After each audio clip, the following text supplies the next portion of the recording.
Un bon paysagiste, c'est déjà quelqu'un qui arrive à transmettre une émotion à la personne qui commande le jardin. La plus grande performance, c'est toujours quand même sur la conception. C'est de imaginer un jardin différent des autres. C'est vrai que le plus dur, c'est le premier trait, de sortir le premier fil qui va guider tout le projet, tout le jardin et toute la vie des gens pour qui je vais travailler, quoi. L'inspiration qu'on peut trouver pour faire un jardin, elle peut venir d'un souvenir d'enfance ou d'architecture, de forme de bâtiment, de peinture, même des fois de musique. Je pense qu'après, on a chacun nos petits secrets et nos sources d'inspiration pour pouvoir concevoir un jardin. La première fois que je viens sur un site, il y a forcément les personnes qui vont y vivre.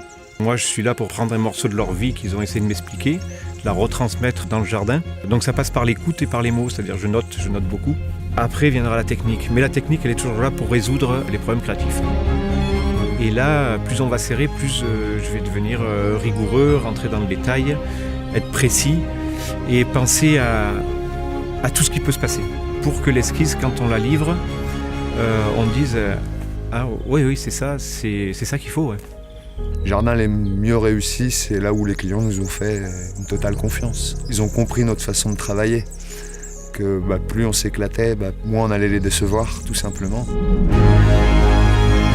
Et aujourd'hui, justement, ce qu'on aime, c'est toujours d'aller un petit peu plus loin, d'apporter autre chose au jardin que ce qu'on voit traditionnellement. On ne reste pas sur nos acquis. On essaye de toujours s'améliorer, d'émerveiller encore plus les gens par nos réalisations et nos créations.